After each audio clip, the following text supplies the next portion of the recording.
ఎంతో రుచిగా, ఎంతో యమ్మీగా ఉండేటువంటి గోకరకాయ ఫ్రై రెసిపీని షేర్ చేస్తున్నానండి. దీన్నే గోరుచిక్కుడు అని కూడా అంటారు కదా! గోరుచిక్కుడుని శుభ్రంగా వాష్ చేసేసుకున్న తర్వాత దాన్ని కుక్కర్‌లో వేసుకొని జస్ట్ ఒక పావు గ్లాస్ కంటే తక్కువ వాటర్ వేసుకున్నామండి. అది ఉడకడానికి వీలుగా మూత పెట్టేసి విజిల్ పెట్టేసి 2 విజిల్స్ వేపించుకున్నాము. చక్కగా ఉడికిపోయినాయి. ఇప్పుడు ఈనులు తీసుకొని రెడీ పెట్టుకుంటామండి. ఈ లోపు ఇంకా బాణాలు పెట్టేసుకుని దాంట్లో పచ్చిశనగపప్పు, మినపప్పు, ఆవాలు, జీలకర్ర, కచ్చపచ్చ దంచుకుని వెల్లుల్లి డబ్బలు, ఎండుమిర్చి, కరివేపాకు వేసుకుని 2 టీ స్పూన్స్ ఆయిల్‌లో చక్కగా ఈ విధంగా ఫ్రై చేసేసుకుంటామండి. ఇప్పుడు ఈనులు తీసి పెట్టుకున్నటువంటి గోరుచిక్కుడిని ఇక్కడ యాడ్ చేసేసుకుంటున్నాము. యాడ్ చేసుకున్న తర్వాత ఒక్కసారి మొత్తం అంతా కలిసేలాగా మిక్స్ చేసుకుంటామండి. ఆ పోపులో అదంతా కలిసేలాగా మిక్స్ చేసుకున్న తర్వాత రుచికి సరిపడా సాల్ట్ ని యాడ్ చేసేసుకుంటాము. యాడ్ చేసుకున్న తర్వాత ఒక టీ స్పూన్ కూర కారం యాడ్ చేసుకుంటాం. అదే విధంగా ఒక టీ స్పూన్ ఫ్లాక్ సీడ్స్ కారపొడి కూడా యాడ్ చేసుకుంటామండి. మీరు ఈవెన్ డ్రై రోస్ట్ చేసుకున్న నువ్వుల పొడిని యాడ్ చేసుకోవచ్చు, లేదా గ్రేటెడ్ కోకోనట్ ని యాడ్ చేసుకోవచ్చు. మీ టేస్ట్ ని తగ్గట్టుగా మీరు పైనుంచి పొడుల్ని యాడ్ చేసుకోవచ్చు, లేదా పల్లి కారం యాడ్ చేసుకోవచ్చు, లేదా అచ్చంగా కూడా మీరు సర్వ్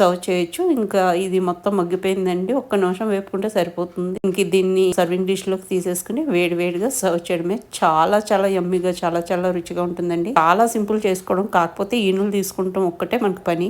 డెఫినెట్గా ఒకసారి ట్రై చేసి చూడండి ఫ్రెండ్స్, చాలా నచ్చుతుంది మీకు.